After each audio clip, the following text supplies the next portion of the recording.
1969 চন অসমৰ চিনেমা জগতৰ বাবে এটা উল্লেখযোগ্য বছৰ। এই বৰ্ষতে ডক্টৰ বেজবৰুৱা চিনেমাখনে মুক্তি লাভ কৰিছিল। ডক্টৰ বেজবৰুৱাই নিপন গোস্বামীক ৰোমান্টিক নায়ক হিচাপে জনপ্ৰিয়তা দিছিল। ব্ৰজেন বৰুৱাক চিত্ৰ পৰিচালক হিচাপে খ্যাতি দিছিল আৰু এই চিনেমাখনৰ এটি দৃশ্যত কংগ বজাই অসমৰ চিনেমা জগতত প্ৰৱেশ কৰিছিল মহানায়ক বিজু ফুকনে। জন্মলগ্নৰে পৰা অসমৰ চিনেমা জগতত দপদপাই আছিল নটসূৰ্য ফণী শৰ্মাই। ৰাইজৰ মাজত জনপ্ৰিয় হৈছিল। কিন্তু বিজু ফুকনৰ অসমৰ চিনেমা জগতত প্ৰৱেশৰ পাছত এটা যুগৰ সৃষ্টি হয়, যাক আমি বিজু ফুকনৰ যুগ বুলি ক'ব পাৰোঁ। তেখেত অতি নিবিড়ভাৱে একান্তভাৱে চলচ্চিত্ৰৰ অভিনয়ত আত্মনিয়োগ কৰা আৰু এইটো বিষয়ত তেওঁ নিজকে ব্ৰতী কৰা এগৰাকী অসমীয়া চলচ্চিত্ৰৰ উল্লেখযোগ্য শিল্পী। চৰিত্ৰ ৰূপায়ণ কৰিবলৈ যাওঁতে তাৰ প্ৰথম যেতিয়া এণ্ট্ৰি হয়, ছেটতেই হওক নাটকৰ ৰিহাৰ্চেলতে হওক, তাৰ ব্যক্তিত্ব সকলোকে মোহিত কৰিছিল আৰু সেইকাৰণে সি যিকোনো কথা সোনকালে আয়ত্বও কৰি ল'ব পাৰিছিল। মই ভাবোঁ তেওঁ বিভিন্ন ধৰণৰ চৰিত্ৰ ৰূপায়ণ কৰিব পাৰে। কেতিয়াবা অতি গহীন চৰিত্ৰ, কেতিয়াবা নায়ক, কেতিয়াবা প্ৰতিনায়ক, কেতিয়াবা খুহুতীয়া চৰিত্ৰ। কমেডিয়ান হিচাপেও তেওঁ বেয়া নাছিল। অভিনয়তকৈও প্ৰথম কথা হ'ল দেখাটো। পৰ্দাত তেওঁ ওলোৱাৰ লগে লগে এটা সন্মোহনী অৱস্থাৰ সৃষ্টি হয়। সেইটো কি হৈছিল, তেওঁৰ হাইটটো খুব ভাল আছিল। সাধাৰণ অসমীয়া মানুহতকৈ তেওঁৰ হাইটটো উচ্চতাটো বেছি, পুৰুষসুলভ চেহেৰা আৰু হাঁহিটো খুব সুন্দৰ আছিল। মানে হাঁহিটোৱে সহজতে দৰ্শকৰ লগত তেওঁক কানেক্ট কৰিব পাৰে। যিটো আমি হিন্দী চিনেমাত ৰাজেশ খান্নাৰ কথা কওঁ, ৰাজেশ খান্নাৰ হাঁহিটোৱেই যেনেকৈ মানুহক মুগ্ধ কৰিছিল, সেই একেটা গুণ বিজু ফুকনৰ আছিল। আৰু তেখেতৰ যিটো অভিনয়ৰ যিটো দক্ষতা, সেইটো বাৰে বাৰে প্ৰতিফলিত হয়। সেইকাৰণে চাগে তেওঁক অসমীয়া চলচ্চিত্ৰৰ তাৰকা বুলি এটা সময়ত কোৱা হৈছিল। মোৰ বোধেৰে তেওঁ তাৰকাই নহয়, তেওঁ মহাতাৰকা আছিল সেইটো সময়ত। আজিকালি অসমীয়া চলচ্চিত্ৰৰ যিটো গতি বা যিখিনি মানুহৰ মাজত যিখিনি সঁহাৰি লাভ কৰাৰ যিটো আমি দেখি আহিছোঁ কথাটো, তাত আৰু কোনো তাৰকা মহাতাৰকা বুলি ক'বলৈ নায়েই। কিন্তু বিজু ফুকন কিজানি অসমীয়া চলচ্চিত্ৰৰ সবাতোকৈ দীঘল কালৰ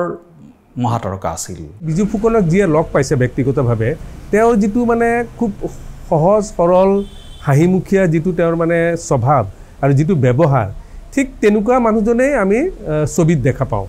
ঠিক একেবাৰে সহজ। গতিকে এই কথাটোৱে মানে প্ৰথম মই ভাবোঁ যে আমাৰ কাৰণে এটা বিস্ময় জাগিছিল যে এই মানুহজন দেখিবলৈ সুদৰ্শন, ওখ পাখ, ধুনীয়া, আৰু তাতকৈও আটাইতকৈ এতিয়া আমি যদি মানে বিশ্লেষণ কৰোঁ, তেতিয়া আমি গম নাপাইছিলোঁ যে তেওঁৰ অভিনয় শৈলী, যিটো চলচ্চিত্ৰীয় অভিনয় শৈলী, সেই অভিনয় শৈলীটোৱে আমাক আচলতে প্ৰভাৱিত কৰিছিল, নজনাকৈয়ে প্ৰভাৱিত কৰিছিল। He is a natural artist. তেওঁ এজন একেবাৰে নেচাৰেল মানে অভিনেতা। মানে তেওঁৰ অভিনয় চাই থাকিলে আপুনি অনুভৱ কৰিব নোৱাৰে যে তেওঁ অভিনয় কৰি আছে নে ঘৰত মোৰ লগত যেনেকৈ কথা পাতে তেনেকৈ পাতি আছে। বিজু ফুকনৰ শৈশৱ অতিবাহিত হৈছিল ডিব্ৰুগড়ত। কলেজীয়া শিক্ষা লৈছিল কানৈ কলেজত। 1964 চনত গঠন কৰিছিল বাদ্যযন্ত্ৰীৰ দল দ্য কুইভাৰ্ছ। লগত আছিল সৈয়দ ছাদুল্লাহ, ৰাজেন গোহাঁই, হেমন্ত দত্ত, নজিফুৰ ৰহমান, জুৱেল, প্ৰদীপ গোস্বামী আৰু ভৱেশ গোস্বামী। দেউতিদাৰ মানে সেইটো গ্ৰুপটো যিটো জয়শ্ৰী সংঘ বুলি ক'লে ক'বলৈ নাই আৰু মানে ডিব্ৰুগড়ত। গতিকে প্ৰত্যেক গধূলি তাতে মানে ৰিহাৰ্চেল হ'ব, মানে হেৰি হ'ব, আড্ডাই মাৰে তেওঁলোকে। তাতে মোক লৈ গৈছিলে, দেখুৱাইছেগৈ মানে তেতিয়া। গতিকে ডেফিনেটলি চবৰে এটা দেউতিদাৰ প্ৰভাৱ তেওঁৰ ওপৰত নিশ্চয় আছিলে। কাৰণ দেউতিদাৰ নাটকৰ কথাই সদায় কৈছিলে যে মানে সেয়া ধুৱাই নিলে, কেপ্টেইন গগৈ, এনেকুৱা যিকেইখন নাটক এওঁলোকে কৰিছে তেতিয়া মানে ডিব্ৰুগড়ত মানে। গতিকে ডেফিনেটলি দেউতিদাৰ প্ৰভাৱ আছে, নিশ্চয় আছে। তেখেতৰ অভিনয় খুব স্বাভাৱিক আছিল, মানে অভিনয় কৰা যেন নালাগে। আৰু কেমেৰাৰ সন্মুখত বিজু ফুকনে যিমান সহজভাৱে আচৰণ কৰিছিলে, সেই আচৰণটোৰ কাৰণে দৰ্শকৰ লগত যি যোগাযোগ হ'বলৈ অভিনয়জনৰ, সেইটো খুব সহজ হয়। আৰু দ্বিতীয় এটা কথা, বিজু ফুকনৰ আৰু এটা গুণ আছিলে, অভিনেতা এজনে যেতিয়া এটা ঠাইত থিয় হৈ অভিনয় কৰে, তেওঁ ঠাইখিনিলৈ নিজকে কানেক্ট কৰিব পাৰিব লাগে, সংযোগ কৰিব পাৰিব লাগে। মানে ধৰক সেইখিনি যেন তেওঁৰে ঠাই, যদি অভিনেতা এজনে বিভিন্ন ঠাইত শ্বুটিং কৰি থাকেতো অচিনাকি ঠাইতো থিয় হৈ শ্বুটিং কৰে গতিকে সেই সম্বন্ধটো ঠাইখিনিৰ সম্বন্ধটোৰ সৃষ্টি কৰা সহজ নহয় বিজু ফুকনৰ সেইটো বিশেষ মানে কোৱালিটি আছিল তেওঁ য'তেই থিয় হৈ অভিনয় কৰে তাক সেই ঠাইৰ মানুহ যেনে লাগে গতিকে চৰিত্ৰটো যিমানে জীৱন্ত হয় সিমানে মানুহৰ ওচৰ চাপে আমি যেতিয়া অভিনয় কৰিবলৈ যাওঁ চৰিত্ৰটো অধ্যয়ন কৰোঁ যেতিয়া সিকুৱেন্সটো যে কোনটো সিন হ'ব সেই সিনটো যেতিয়া কৰে তাক আমি কেনেকৈ ৰূপায়ণ কৰিম প্ৰথমৰ পৰা শেষলৈকে সেই সিনটো শেষ কৰালৈকে সেইটো কৰিবলৈ যাওঁতে শ্বৰ্ট ডিভিজনবিলাক আমি অন্ততঃ সিনটো যেতিয়া দিয়ে আমাৰ হাতত শ্বুটিং কৰাৰ আগে আগে সাধাৰণতে শ্বৰ্ট ডিভিজন কৰিয়ে দিয়ে এইটো ফাৰ্ষ্ট শ্বট ছেকেণ্ড শ্বট সেই গতিকে কণ্টিনিউটি এটা পাই যায়গৈ এটা কথা ঠিক যে সেইটো অলপমান অসুবিধা হয় আজি লোকেশ্যনটো ইয়াত হ'ল তাৰ এসপ্তাহ পাছত লোকেশ্যনটো শ্বিফ্ট কৰি ইয়াৰ পৰা 10 মাইল দূৰত সেই ছিকুৱেন্সটো বাকীখিনি হ'বগৈ সেই তাৰ মানসিকতা তাৰ যি সময় পৰিৱেশ সেইটোতো মনত লৈ যাব লাগিব সেই লৈ যাওঁতে সেইখিনি সময়ত আকৌ প্ৰথমৰ পৰা চিন্তা কৰিব লাগিব আমি এইবিলাক কৰোঁতে আমি যেতিয়া এই দেউতি বৰুৱাৰ তাতেই আমি সাধাৰণতে যেতিয়া নাটক কৰোঁ এই কথাবিলাক খুবেই চিন্তা কৰিছিলোঁ আমি বেছিভাগ ছবিতে খুব একমাত্ৰিক চৰিত্ৰতে অভিনয় কৰিলে অভিনয় কৰাৰ কাৰণে খুব বেছি মানে অভিনয় প্ৰতিভা দেখুৱাৰ কাৰণে তেনেকুৱা ব্যৱস্থা ছবিৰ চিত্ৰনাট্যকাৰেও দিয়া নাছিল পৰিচালকেও দিয়া নাছিল কিন্তু নিজৰ যিটো শক্তি মানে দৰ্শকৰ লগত সংযোগ কৰিব পৰা সেই গুণটোৰ কাৰণে তেওঁ বহুদিন চলি থাকিলে ওঠত এটা বেকা হাঁহিৰে আকৰ্ষণীয় ব্যক্তিত্বৰ অধিকাৰী বিজু ফুকনৰ অভিনয়ৰ আদিপাঠ আৰম্ভ হৈছিল ডিব্ৰুগড়তে জয়শ্ৰী সংঘৰ দেউতি বৰুৱা বিষ্ণু খাৰঘৰীয়া আদিৰ লগত অভিনয় কৰিছিল বিশেষকৈ দেউতি বৰুৱাৰ নেতৃত্বত গঢ়ি উঠা নাটকৰ পৰীক্ষা নিৰীক্ষাত অংশ লৈছিল বিজু ফুকনে প্ৰথম আৰম্ভ হয় নাটকত এটা ব্ৰা লৈ এনেকৈ আৰম্ভ কৰে স্পট তাৰ পৰা আৰম্ভ কৰি নাটকখন আৰম্ভ হৈ উঠে ক্লাইমেক্স এটা ব্ৰাটো কি সেই এগৰাকী মানুহৰ মানে এই প্ৰকট যিটো মানুহৰ শ্ব'মেনশ্বিপ যেতিয়া ব্যৱহাৰ মোৰ এনেকুৱা আছে চাই ঠিক তেনেকুৱা ধৰণৰ কাৰণে সেই ল'ৰাটোৰ উদণ্ড ল'ৰাটোৱে টান মাৰি দিলে ব্ৰাটো ওলাই লৈ গুচি গ'লগৈ আৰু মানুহগৰাকী ভিতৰত সোমাই গ'লগৈ মানুহগৰাকী নাটকত নোলালে কিন্তু ভিতৰত সোমাই আছে তাক ব্ৰাৰ দিয়ে আছে নাই নহয় এইফালে সিহঁতৰ এই ল'ৰাটো আৰু মানুহজন মানে মানুহগৰাকীৰ গিৰিয়েক বিৰাট তৰ্কাতৰ্কি চলি আছে তাক মাজে মাজে এটা সময় যায়গৈ সেই ক্লাইমেক্সটো পাওঁ হওঁতে ভিতৰৰ পৰা টককৈ মাৰোঁতে কয় যে নহয় কিমান হয় 36, 34, 32 এনেকুৱা ধৰণৰ কথা সেই ভিতৰৰ পৰা সেইটো হৈ আছে আচ্ছা এইখিনি হয় বিজুৱে কিন্তু এই যে চেঞ্জবিলাক এই ক্লাইমেক্স গৈ পাইছেগৈ ঠিক তেনেকুৱা ধৰণে বিজুৱে মানে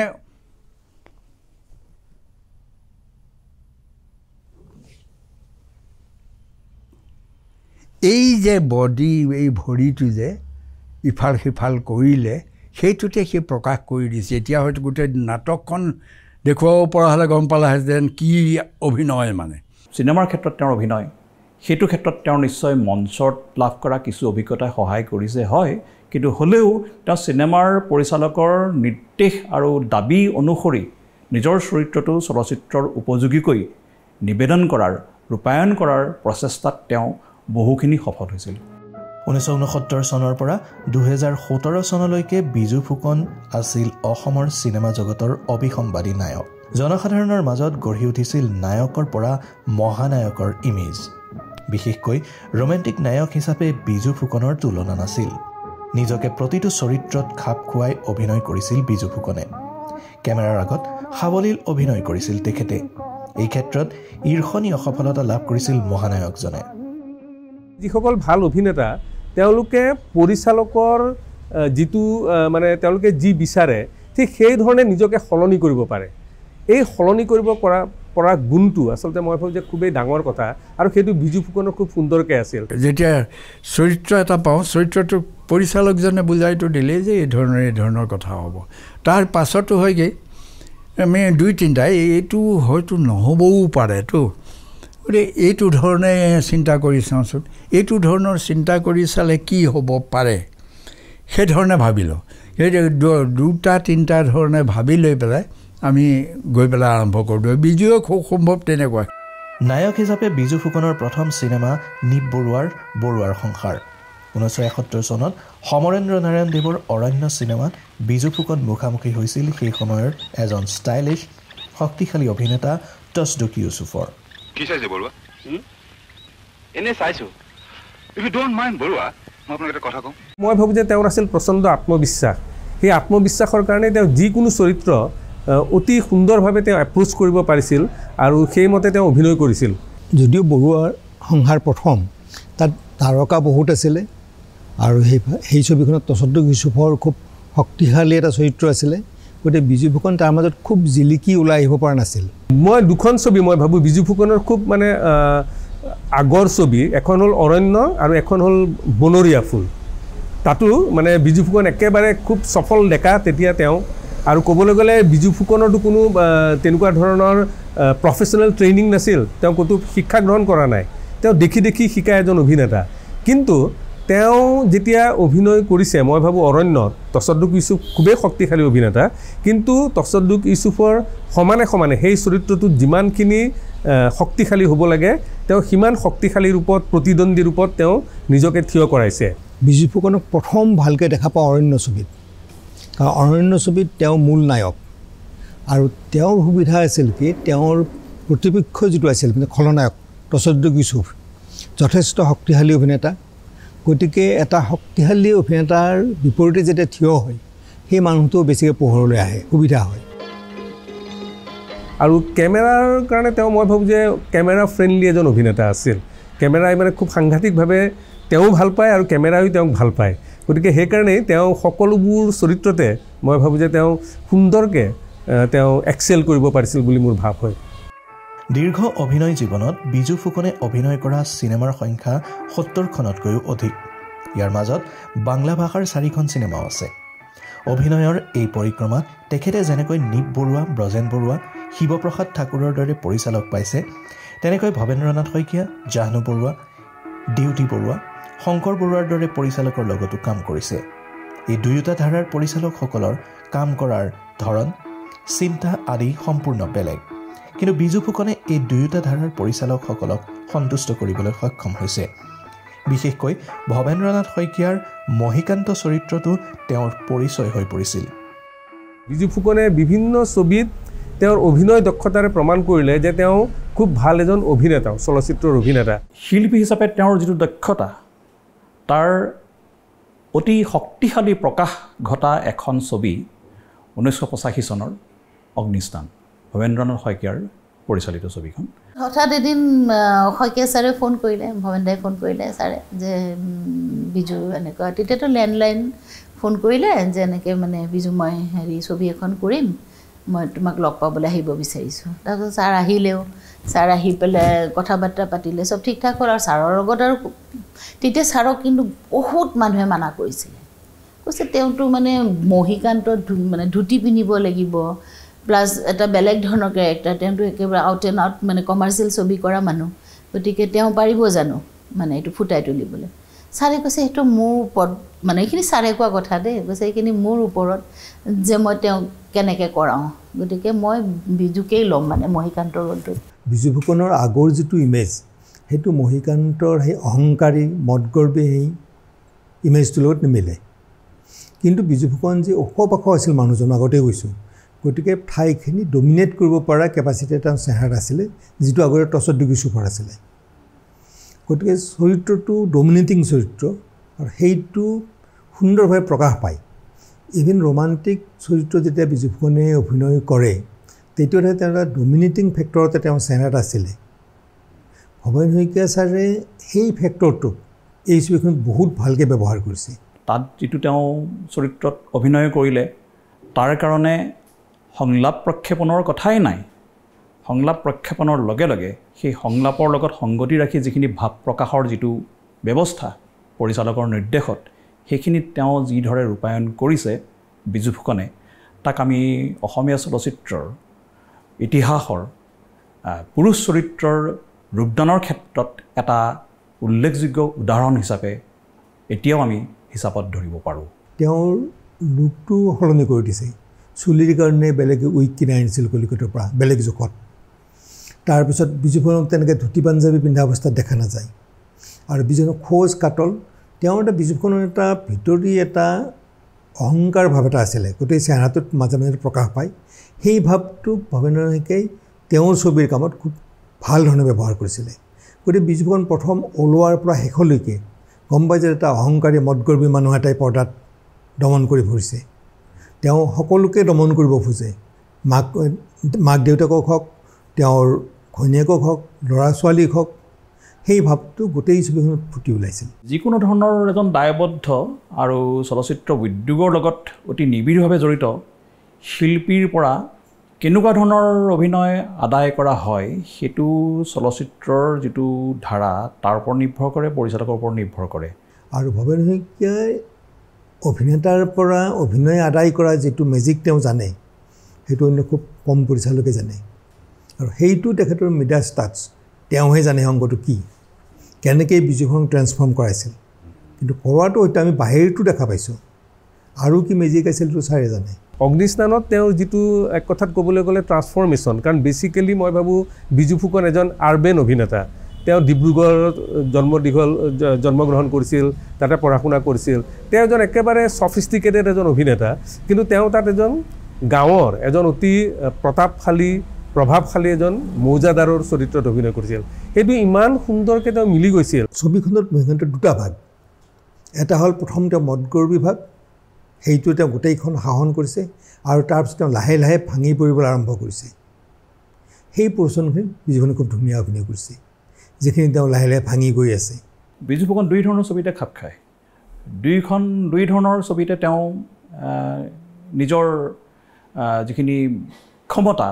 প্ৰতিভা বা ক্ষমতা অভিনয়ৰ সেইখিনি উজাৰি দিব পৰা এজন ব্যক্তি আছিল। তাৰ প্ৰমাণ হিচাপে আমি যেনেকৈ জাহ্নু বৰুৱা, ভৱেন শইকীয়া বা শংকৰ বৰুৱাৰ ফিল্ম আমি দেখা পাওঁ, তেনেকৈ আমি নিপ বৰুৱা,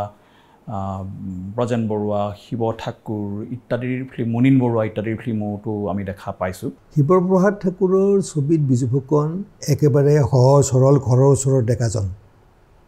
দেখাত ভাল সুদৰ্শন, তেওঁৰ হাঁহি কান্দোন সুখ দুখ আছে। সেই মানুহজনকো কিন্তু বিজু ফুকনক বিশ্বাসযোগ্য কৰি তুলিছিল শিৱ ঠাকুৰে। তাৰকা হিচাপে প্ৰতিষ্ঠিত হোৱাৰ কাৰণ আছিল তেওঁৰ যিটো ইমেজ, তেওঁৰ অকল সংলাপৰ ক্ষেত্ৰতে নহয়, অভিনয়ৰ মুখৰ ভাৱ ভংগিমাৰ ক্ষেত্ৰতে নহয়, তেওঁৰ যিটো শাৰীৰিক অৱয়ব সেইটোও যথেষ্ট প্ৰভাৱ পেলাইছিল। আৰু সেইকাৰণে তেওঁক মানুহে সহজে তাৰকা হিচাপে গ্ৰহণো কৰিছিল। নিপ বৰুৱা আৰু ব্ৰজেন বৰুৱা তেওঁলোকে সামাজিক ঘটনাক লৈ ছবি কৰে, আৰু খুব ফেমিলি ড্ৰামা বুলি আমি যিটো কওঁ তেনেকুৱা ধৰণৰ ছবি কৰে। গতিকে সেই ছবিটো তেওঁ ঠিক সেই ধৰণে অভিনয় কৰে। কিন্তু ঐতিহাসৰ চৰিত্ৰটো বিজু ফুকনে কৰা চৰিত্ৰ আছিল আৰু জটিল, অধিক জটিল চৰিত্ৰ। তেওঁ অগ্নিস্থানত তেওঁ বহুত সময় পাইছে অভিনয় কৰাৰ কাৰণে, আৰু প্ৰায় অকলেই গোটেইখন শাসন কৰিছে। কিন্তু এইখনত এটা সৰু চৰিত্ৰ, গোটেই ছবিখনত তেওঁৰ মানে অভিনয় সংলাপো কম, অভিব্যক্তিও কম, কিন্তু ভিতৰৰ এটা মানুহ এটা ভিতৰি দগ্ধ হৈ আছে। সেই চৰিত্ৰটো খুব ধুনীয়াকৈ ফুটাই তুলিছিল। তাত বিজু ফুকনৰ অভিনয় দক্ষতা মহিগান্তৰ তুলনাত বেছি প্ৰকাশ পাইছিল বুলি মই ভাবোঁ। খুব সূক্ষ্মভাৱে চাই মই আচৰিত হৈছোঁ যে বিজু ফুকনে ইমান সুন্দৰকৈ এই ট্ৰান্সফৰ্মেশ্যনটো কেনেকৈ কৰিছিল, ইমান দক্ষতাৰে তেওঁ কৰিছিল। সেই কথাই প্ৰমাণ কৰে যে তেওঁ এজন খুব মানে ভাল অভিনেতা আছিল, সেই কথাটোৱে প্ৰমাণ কৰে। বিজু ফুকনৰ ব্যৱহাৰ কৰিছিল জাহ্নু বৰুৱাই। তেওঁৰো মানে চৰিত্ৰ চিত্ৰায়ন কৰাৰ ধৰণটো বেলেগ। ভৱেন শইকীয়া ছাৰে যিমানখিনি ভিতৰৰ মানুহটোক উলিয়াব চেষ্টা কৰে, জাহ্নু বৰুৱা তাত সেই বস্তুটো অকণমান বেলেগ ধৰণে ওলায়। জাহ্নু বৰুৱাৰ ধৰণে সফল, ভৱেন শইকীয়াৰ ধৰণে সফল।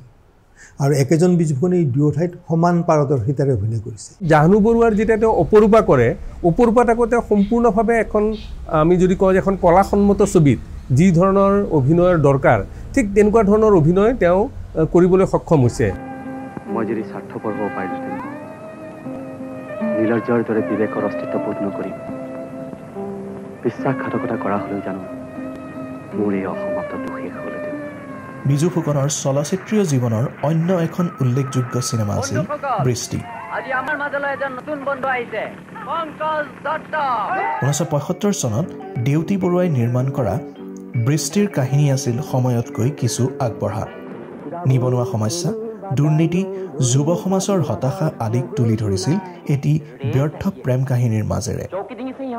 সমাজৰ নৈতিক স্খলন, প্ৰেম আৰু অৰ্থনীতিৰ সম্পৰ্ক আদিক দেউতি বৰুৱাই সমাজৰ আগত উদঙাই দেখুৱাইছিল। বৃষ্টিত বিজু ফুকনৰ অভিনয় প্ৰতিভা চকুত লগাকৈ প্ৰস্ফুটিত হৈছিল। পংকজ বোপা লালু বিজুৰ শ্ৰেষ্ঠ অভিনয় বৃষ্টিৰ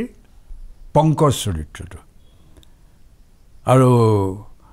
মহিকান্তৰ চৰিত্ৰটোও ভাল, কিন্তু তাতকৈ ওপৰত মই বৃষ্টি বা পংকজৰ চৰিত্ৰটো কওঁ। বৃষ্টি মই ভাবোঁ যে এখন মানে লেণ্ডমাৰ্ক ছবি বুলি ক'ব লাগিব। আচলতে তেতিয়া যি ধৰণৰ ছবি নিৰ্মাণ হৈ আছিল আমাৰ অসমত, তাৰ পৰা একেবাৰে এটা বেলেগ এটা ভংগীমাৰে কৰা এখন ছবি। দেউতি বৰুৱাৰ বৃষ্টি, সেই ছবিখনৰ চৰিত্ৰটি সেই সময়ত যিবিলাক সাধাৰণ নায়কৰ চৰিত্ৰ থাকে ছবিৰ, তাতকৈ সম্পূৰ্ণ বেলেগ আছিল। কথা বতৰা কোৱাৰ ষ্টাইল কওক, চৰিত্ৰটোৰ যিটো কাম কাজ, সংলাপ, আনকি তেওঁ এটা চশমাও পিন্ধিছিল, লুকটোও বেলেগ হৈছিল। এই যে দুটা পাৰ্থক্য, অৰণ্যত এটা বেলেগ ধৰণৰ চৰিত্ৰ, তাৰপিছত বৃষ্টিত আকৌ এটা বেলেগ চৰিত্ৰ, এই দুটা চৰিত্ৰতে মানুহে তেওঁক ভাল পাইছিল, গতিকে তেওঁৰ গ্ৰহণযোগ্যতা বাঢ়ি গ'ল। দেউতি বৰুৱা এনেকুৱা এখন স্ক্ৰিপ্ট লিখিলে যিখন একেবাৰে এটা বেলেগ এটা সেই সময়ৰ যিটো মানে কথা, অলপমান আমি ভাবোঁ যে মহেন্দ্ৰ বৰঠাকুৰৰ জন্ম বুলি নাটক এখন আছিল, য'ত মানে সেই সময়ৰ যুৱকসকলৰ চাকৰি নাই, ইনকাম নাই, কেনেকৈ চলিব, বেকাৰ হৈ আছে পঢ়া শুনা কৰি উঠি পেলাই, এই ধৰণৰ সমস্যাবিলাক চালি জাৰি চাব খুজিছিল। মই ভাবোঁ যে এইটো প্ৰথম এটা প্ৰচেষ্টা আছিল বৃষ্টি ছবিখনত, আৰু গোটেইখিনি অভিনেতা ইমান সুন্দৰ অভিনেতা আছিল সেই সময়ত, মানে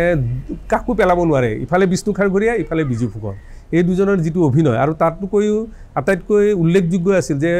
জয়ন্ত হাজৰিকাৰ সংগীত চিনেমাখনত। কাৰণ জয়ন্ত হাজৰিকাই একেবাৰে নতুন ধৰণৰ সংগীত দিছিল, আৰু সেই গান এতিয়াও মানে জনপ্ৰিয় হৈছে। এতিয়া বাজিলেও মানুহে ৰৈ যায়, ৰম্ভা মেনকা বা সুৰাত মগন ভয়াল ৰাতি। বিজয় পংকজৰ চৰিত্ৰটোক মানে প্ৰথম চিনে স্ক্ৰিপ্ট হৈ থকাওঁতেই তেতিয়াৰ পৰা চৰিত্ৰ স্ক্ৰিপ্টৰ লগত জড়িত হৈ আছিলে। আমি প্ৰায় বহি পেলাই কিমান দূৰ হৈছে ডিউটিটো, কেতিয়াবাতো এই অফিচতে এপেক্স বেংকত চাকৰিও কৰিছিলে, কেতিয়াবা এনেই থাকে নহয়, এই চাৰমিনাৰ চিগাৰেট খাইছিলে, চাৰমিনাৰ ফালি তাতো সেই ডাইলগ তাত যদি অকস্মাত মনত পৰিলে সেইটো লিখি লৈ আহিছিলে। তেওঁৰ অ'ৰাটো মানে তেওঁৰ যিটো মানে তেওঁৰ দেখনীয়ৰ যিটো মানে চেহেৰা বা মানে গোটেই সম্পূৰ্ণ মানে এটা মানে মোক এট্ৰেক্ট কৰিছিলে খুব সেইখিনি সময়ত। আৰু মই ভাবোঁ বহুত মানুহে হয়তো সেইখন ছবিত এওঁৰ অভিনয় খুব ভালো পাইছিলে, আৰু মই খুব বেছি ভাল পাইছিলোঁ তেওঁৰ সেই পংকজৰ কেৰেক্টাৰটো। মানে যেনেকৈ বৃষ্টি, ঠিক তেনেকৈ পদুম বৰুৱাৰ গঙা চিলনীৰ পাখি, সন্ধ্যাৰাগ, অপৰূপা, এই ধৰণৰ ব্ৰেকেটত বৃষ্টি আহিব বুলি মোৰ দৃঢ় বিশ্বাস। প্ৰায় একে সময়তে অসমৰ চলচ্চিত্ৰ জগতত প্ৰৱেশ কৰিছিল নিপন গোস্বামী আৰু বিজু ফুকনে। পাছলৈ দুয়োজনে একেলগে বহু চিনেমাত অভিনয় কৰিছিল, কিন্তু বিজু ফুকনৰ উত্তৰণ আছিল চকুত লগা। 70ৰ দশকত, তাৰ আগৰে পৰা আচলতে তাৰ আগৰে পৰা অসমীয়া চলচ্চিত্ৰত দুজন প্ৰতিভাশালী তাৰকাৰ স্থিতি আমি দেখা পাইছোঁ, এজন নিপন গোস্বামী, আনজন বিজু ফুকন। তেওঁলোকৰ জনপ্ৰিয়তা আছিল, সফল হৈছিল শিল্পী হিচাপে, দুয়োটাৰ মাজত কিন্তু এটা মূলগত পাৰ্থক্য আছে অভিনয় শৈলীৰ ক্ষেত্ৰত। আমি যদি কওঁ যে নিপন গোস্বামী এপিনে আৰু এপিনে বিজু ফুকন, এটা সময়ত ক'বলৈ গ'লে অসমীয়া চলচ্চিত্ৰ উদ্যোগত দুইজনকে আমি ছুপাৰষ্টাৰ বুলি ক'ব পাৰোঁ, নহয় জানো? কিন্তু এটা সময়ত হ'ল কি যে নিপন গোস্বামী ডাঙৰীয়া তেখেত অকণমান বেলেগ ধৰণৰ চৰিত্ৰলৈ গুচি গ'ল, অলপমান এই যেনে ককা দেউতা নাতি হাতীত তেওঁ ককা দেউতাৰ চৰিত্ৰ কৰিছে তেনেকুৱা, আৰু তেতিয়াও কিন্তু বিজু ফুকন হিৰো হৈ আছে। আৰু নিপন গোস্বামীৰ অভিনয় শৈলী ধৰণ একেবাৰেই বেলেগ, তেখেত এতিয়া আমাৰ মাজত নাই, অলপ সমালোচনামূলক কথা ক'বলৈ দিগদাৰীও লাগে। কিন্তু নিপন গোস্বামী বিজয় শংকৰৰ দৰেই তেওঁ নিপন গোস্বামীয়ে হৈ থাকিলে। নিপন গোস্বামীৰ ক্ষেত্ৰত আমি প্ৰথমৰ পৰা শেষলৈ আমি ধৰিব পাৰোঁ যে এজন নিপন গোস্বামী। নিপন গোস্বামীয়ে সংলাপ এৰিছে, এয়া নিপন গোস্বামীৰ চকুৰ প্ৰকাশ, এয়া তেওঁৰ মুখৰ চকুৰ মিলি পেলাই যিটো অভিভক্তি, সেইটো আমি দেখা পাইছোঁ। অকাত নামতে এই হাতীৰ পৰা আৰম্ভ কৰি বিভিন্ন জনপ্ৰিয় ছবিত আমি তেওঁক দেখা পাইছোঁ বিজু ফুকনৰ ক্ষেত্ৰত কথাটো তেনেকৈ ধৰিব নোৱাৰি তেখেতৰ বিশেষ এটা পেটাৰ্ণ বা এটা ষ্টাইল আছে বুলি আমি ক'ব নোৱাৰোঁ তেওঁ ছবিয়ে দাবী কৰা যিটো ভূমিকা সেইটো ভূমিকাত তেওঁ অতি নিষ্ঠাৰে খাপ খাই পৰিছিল বিজু ফুকনে চৰিত্ৰটো হ'ব পাৰিছিলে একেই চেহেৰা থাকিও তেওঁ যি চেহেৰাতে চৰিত্ৰটো ভবা যায় সেই চৰিত্ৰ বিশ্বাসযোগ্য হৈছিলে মহিকান্তৰ চৰিত্ৰটো বিশ্বাসযোগ্য বোৱাৰীৰ চৰিত্ৰটো বিশ্বাসযোগ্য ইতিহাসৰ চৰিত্ৰটো বিশ্বাসযোগ্য আৰু বিজু ফুকন একেজন বিজু ফুকন হৈ অভিনেতা মনে তেওঁ বেলেগ বেলেগ ৰূপ পাইছিলে দিব পাৰিছিলে সেইকাৰণে বিজু ফুকন যিমান দিন মানুহৰ মনত থাকিলে আৰু বিজু ফুকন বুলি ক'লে এটা ইমেজ মানুহৰ আহে বিজু ফুকনৰ ছবি কি বুলি ক'লে কেইখনমান ছবি একেহে নাম কৈ দিব পাৰি চৰিত্ৰৰ নাম হওক সেইটো অন্য খুব কম অভিনেতাৰ ভাগ্যত ঘটে বিশেষকৈ তেওঁ বোলে এনেকুৱা ধৰণৰ ভংগীতহে কথা কয় এনেকুৱা ধৰণৰ ভংগীতহে তেওঁ মুখৰ হেৰি প্ৰকাশ কৰে সেইবোৰত আমি বিজু ফুকনক বিচাৰিবলৈ অলপ টান হয় বহুত সময়ত কাৰণ তেওঁৰ যিটো বহুমুখী বা বিভিন্ন ধৰণৰ চৰিত্ৰ ৰূপায়ণৰ তেওঁৰ যিটো দক্ষতা সেইটো আচলতে সেই কথাটো প্ৰমাণ কৰে গতিকে তেওঁক আমি অভিনয় শিল্পী হিচাপে অতি শক্তিশালী আৰু সক্ষম শিল্পী হিচাপে আমি আচলতে এইখিনি চৰিত্ৰ বিশ্লেষণ কৰিলেই সহজে অনুমান কৰিব পাৰোঁ ৰোমান্টিক নায়ক হিচাপে বিজু ফুকনে আশাতীত সফলতা লাভ কৰিছিল মৃদুলা বৰুৱা বিদ্যা ৰাও কাশ্মীৰী শইকীয়া আদিৰ দৰে আগশাৰীৰ নায়িকাসকলৰ লগত অভিনয় কৰিছিল বিজু ফুকনে ৰোমান্টিক নায়ক হিচাপে সফল হোৱাত এই নায়িকাসকলৰো অৱদান আছে বিজু ফুকনৰ দীঘলীয়া চলচ্চিত্ৰীয় জীৱনত বিজুদা তেওঁৰ যিসকল সহ অভিনেতা বা অভিনেত্ৰী সেইসকলৰ সৈতে খুবেই সহজে মিলা মিছা কৰিছিল তেওঁ আৰু যিবোৰ ছবিত তেওঁ ৰোমান্টিক হিৰো হিচাপে অৱতীৰ্ণ হৈছিল সেইবিলাক ছবিত তেওঁ মানুহক কনভিন্স কৰিব পাৰিছিল যে মই সঁচাকৈ ৰোমান্টিক হিৰো হোৱাৰ যোগ্য ডেফিনেটলি আপুনি যেতিয়া এটা কেমেষ্ট্ৰি এটা যেতিয়া বণ্ড এটা মানে হ'ব হিৰো হিৰোইনৰ মাজত মানে যেতিয়া চিনেমাত অভিনয় কৰোঁতে দুয়োজন যদি সহজ হ'লেহে আপুনি কেৰেক্টাৰটো প্লে কৰিব পাৰিব যিকোনো ধৰণে যিকোনো চৰিত্ৰত কোনো শিল্পীক অৱতীৰ্ণ কৰাৰ এটা প্ৰৱণতা সকলোতে থাকে কিন্তু বিজু ফুকনক তেনেকৈ তেওঁৰ যিটো চৰিত্ৰত খাপ খায় সেইমতে তেওঁক ব্যৱহাৰ কৰাৰ ক্ষেত্ৰত ৰোমান্টিক হিৰো হিচাপে তেওঁ যথেষ্ট সফল হৈছিল সেইটো সময়ত আজি যদি ধৰক এওঁটো খুব সহজ এওঁ ইজিলি কৰিব পাৰে মৃদুলা অলপ লাজকুৰীয়া তাই দেই তেতিয়া মানে এওঁ আপুনি চাগে গানবোৰ চালে মন কৰিব এওঁ মৃদুলাক হাতত ধৰি ধৰি ঘূৰাইছে মানে ঘূৰাই দিয়ে তেনেকৈ চ' তাই তাৰমানে অকণমান মানে হয়তো মানে সহজ হ'বলৈ অকণমান অসুবিধা পাইছেগৈ তাইক মানে বস্তুবিলাকত চ' সেইকাৰণে মানে কিন্তু সেই বস্তুটো প্ৰথম এদিন দুদিনহে হৈছিলে বোলে তাৰপিছত কিন্তু তাইও খোল খাই গ'ল আৰু মানে মৃদুলা বৰুৱাৰ লগত বিজু ফুকনৰ কেইবাখনো ছবি আছে দৰ্শকে পচন্দ কৰিছিলে কিন্তু বিজু ফুকন মৃদুলা বৰুৱাক একেলগে দুয়োকবিহে অন্তৰংগ বুলি অনুভৱ নহয় অন্তৰংগ হোৱাৰ কাৰণে সাৱতাসাৱতি কৰিব নালাগে দুয়ো ওচৰত থাকিলেই অন্তৰংগতাটো বুজি পায় মানুহে সেই ভাৱটো খুব আছিল বুলি নাভাবোঁ কিন্তু এইখন বৃষ্টি ছবিত ঠিক অন্তৰংগ হয়নে নহয় তাৰ দুধৰ্মুধৰ থাকি গ'ল নায়িকাৰ লগত মীনাক্ষী দাস সেইটো বিজু ফুকনৰ সেই জুটিটো আটাইতকৈ ভাল লাগিছিল হয় বিজু ফুকনৰ তেওঁৰ প্ৰতি ভাল পোৱা আছে ছোৱালীজনীৰে ভাল পোৱা আছে কোৱা নাই দৰ্শকে অনুভৱ কৰিব পাৰে সেইখন ছবিতে আটাইতকৈ ভালকৈ ফুটি ওলাইছিল এজন এক্টৰ আৰু এগৰাকী এক্ট্ৰেছৰ মাজৰ যিটো কেমেষ্ট্ৰি যিটো মানে সুন্দৰকৈ স্ক্ৰীণত ফুটি উঠে সেইটো অতি প্ৰত্যেকগৰাকী অভিনেত্ৰীৰ ক্ষেত্ৰতেই বিজু ফুকন সফল হৈছিল আৰু আমি সদায় তেওঁলোকৰ যিটো মানে জুটি বুলি কওঁ যে বিজু ফুকন বিদ্যা ৰাও বা বিজু ফুকন ইলা কাকতি সেই জুটিটোৱে আমাক সদায় আকৃষ্ট কৰিছিল আৰু দৰ্শকক খুবেই আনন্দ দিছিল গতিকে ৰোমান্টিক হিৰো হিচাপেতো ক'বই নালাগে বিজু ফুকনৰ ওপৰত বোধহয় নাই বুলিয়ে ক'ব লাগিব নিপন গোস্বামীও আছিল এটা সময়ত ডক্টৰ বেজবৰুৱা কৰোঁতে কিন্তু তাৰপিছত যেতিয়া বিজু ফুকন আহিল বিজু ফুকন নিচিনা মই ভাবোঁ যে ফাইনেল মানে ইমেজ অফ মানে romantic hero of Assamese cinema সেই সময়ত পৰ্দাত চাওঁতে হয়তো বিজু ফুকন আৰু মৃদুলা বৰুৱাকক দুয়োৰ সম্বন্ধ খুব আলোচনা হৈছিলে একেলগে ছবি কৰিছিলে তেতিয়া চাই হয়তো ভাল পাইছিলোঁ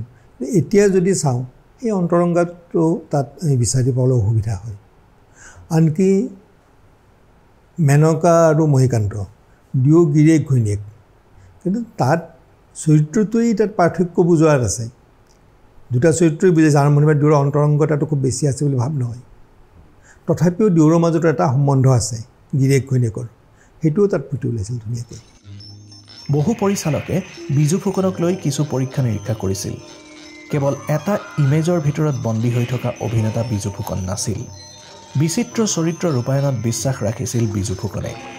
AK ফিল্মছ ইউনিটৰ গণেশ নামৰ চিনেমাখন আছিল তেনে এটা সম্পৰীক্ষা চৰিত্ৰ ৰূপায়ণৰ তেওঁৰ যিটো দক্ষতা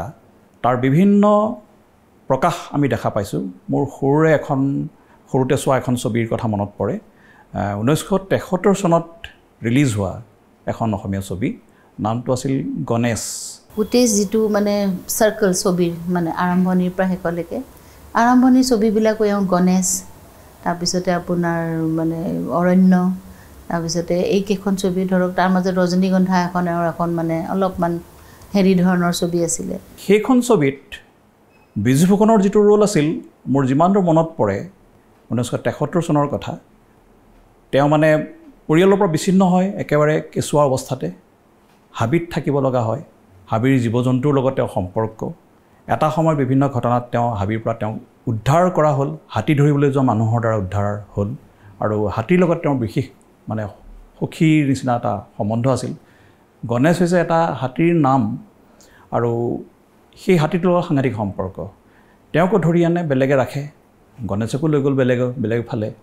সেই তেওঁৰ সেইটো সময়ত তেওঁৰ যিটো বেশভূষা যিটো চৰিত্ৰ হাবিত থকা মানুহ আদিম সাজ গতিকে আদিম সাজত থকা মানুহটোক যেতিয়া সভ্য সমাজলৈ লৈ অহা হ'ল তেওঁৰ গোটেইখিনি সলনি কৰিব লাগিল নহয় কাপোৰ কানিৰ পৰা আৰম্ভ কৰি কাপোৰ কানি পিন্ধালে দাড়ি গোফে ভভকাৰ মুচি নাপি টানিলে তেওঁ সন্মুখত বহুৱাই পেলাই ছেভিং লোচনৰ পৰা আৰম্ভ কৰি মুখত সানি দিলে তেওঁতো বুজি নাপায় হাবিত থকা চৰিত্ৰ সেইটোনো কি সানিছে তেওঁ উল্টা লৈ পেলাই নাপিতৰ মুখত সেইবোৰ সানি দিলে সেইটোৱে বৰ আমোদৰ সৃষ্টি কৰিছিল দৰ্শকৰ মাজত গতিকে সেইবোৰ কথা মনত পৰে আৰু সেই চৰিত্ৰটো তেওঁ মানে এটা কমেডিয়ান হিচাপে খুহুতীয়া চৰিত্ৰ হিচাপে তেওঁ তাত অৱতীৰ্ণ হৈছিল অৱশ্যে চিৰিয়াছো আছিল তাৰ মাজতো কিন্তু মই ভাবোঁ যে বিজুদাই মানে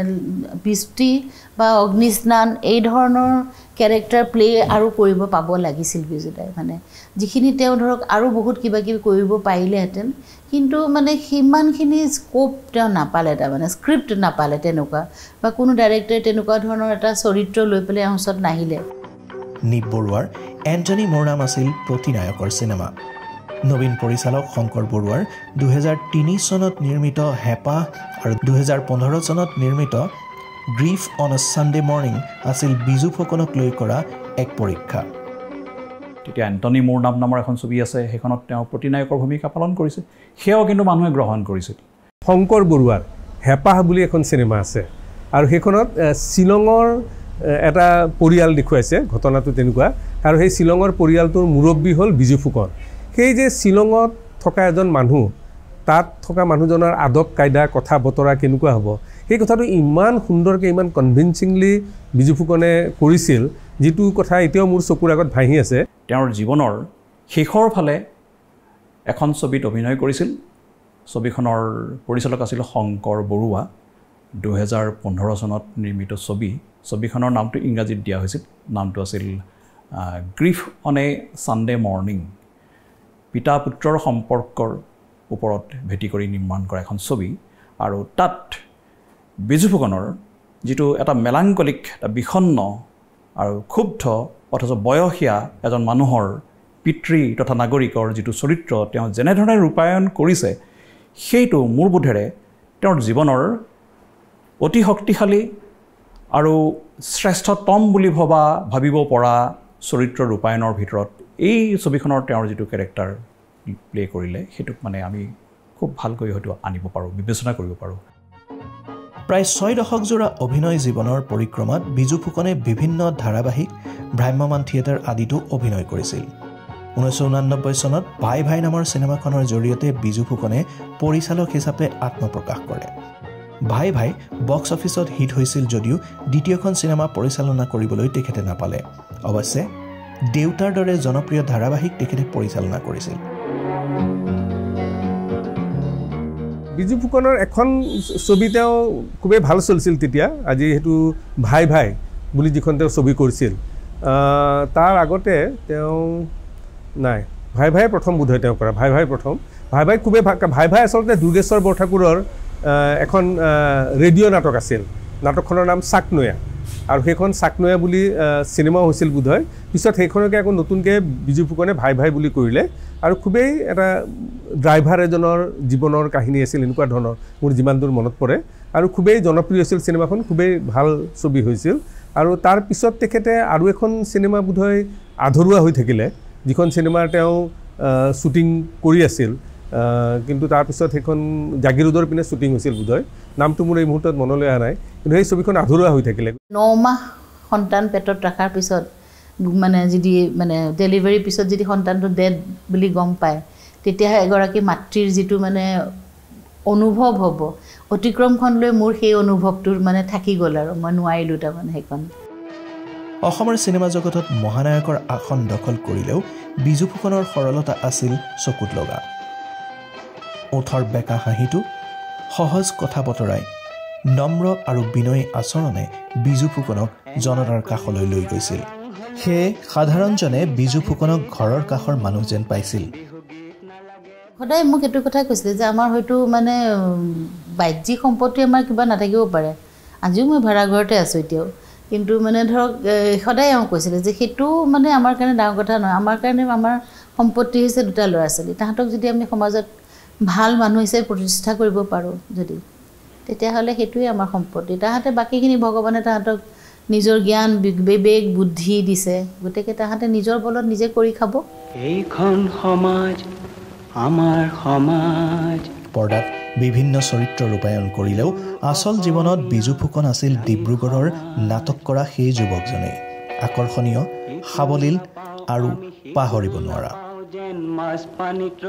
অসমৰ চিনেমাক বিজু ফুকনে দি থৈ গৈছে এক উচ্চতা যি উচ্চতাত থিয় হৈ নতুন প্ৰজন্মই অসমৰ চিনেমাক আৰু আগুৱাই নিব অসমত যিমান দিনলৈ চিনেমা থাকিব সিমান দিনলৈ বিজু ফুকনৰ সেই নিৰ্মল আকৰ্ষণীয় বেকা হাঁহিটো অম্লান হৈ থাকিব এইখন সমাজ আমাৰ সমাজ